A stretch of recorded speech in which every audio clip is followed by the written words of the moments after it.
বিলীন হওয়া কিংবা পুনরায় জেগে ওঠা জমির জরিপ ও রেকর্ড পরিচালনার জন্য কাজ করে নরসিংদীর দিয়ারা সেটেলমেন্ট অফিস। এটি ভূমি রেকর্ড ও জরিপ অধিদপ্তরের অধীনে পরিচালিত একটি বিশেষ জরিপ কার্যক্রম। জমির নতুন মালিকানা রেকর্ড, খতিয়ান বা পর্চা সংগ্রহ, ভূমির সীমানা নির্ধারণ, দিয়ারা জরিপাধীন মৌজার নতুন প্রস্তুতকৃত নকশা বা মেপ প্রদান ইত্যাদি এই দপ্তরের কার্যক্রম। তবে দিয়ারা সেটেলমেন্ট অফিসে প্রবেশ করতেই দেখা গেল ভিন্ন চিত্র। সেবা প্রদানকারী বহিরাগত ও সেবাগ্রহীতা মিলেমিশে একাকার। সাংবাদিক দেখেই এত ছোটাছুটি কেন? কোনো কিছু বুঝে ওঠার আগেই এখানকার কর্মচারী পরিচয়ে একজন মপ তৈরির চেষ্টা করে।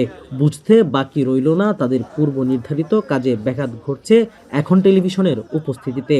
আমার বলতে আপনি সাংবাদিকরা এনে থাকলে যদি আপনার সমস্যা হয়, সমস্যা নাই তাইলে সারা দিনটাও তাইলে আপনার সমস্যা কি? আপনি বলেন কথা কাছেন না, কথা কাছেছি না।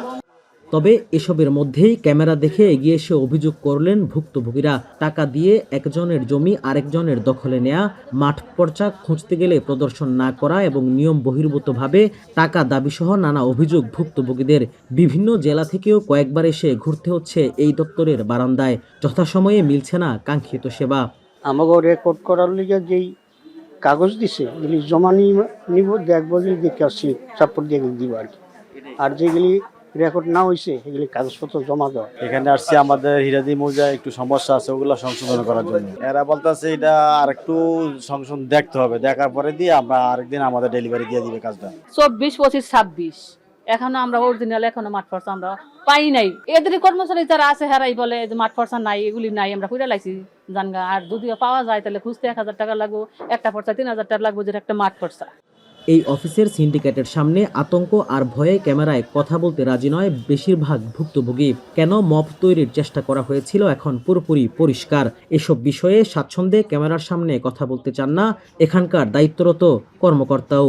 লোকবল সংকট জানিয়ে এখানকার অনিয়মের বিষয়ে কিছুই জানেন না বলে দাবি করেন তিনি। এইভাবে স্পেসিফিক বলতে পারবো, যদি কোনো কারো নাম থাকে তাহলে সঠিকভাবে বলা যায়, কিন্তু আমার কাছে তো কোনো এরকম কোনো কমপ্লেন নাই বা কোনো কিছু নাই। কে কার কাছে চাইছে সেটা আপনি ওইভাবে স্পেসিফিক না বললে তো আমরা ওইভাবে বলতে পারবো না। আর কত দশক ও সংস্কার পেরিয়ে এসব দপ্তরে কাঙ্ক্ষিত সেবা হবে সহজলভ্য, এমন প্রশ্ন সকলের। রাকিবুল ইসলাম, এখন নরসিংদী।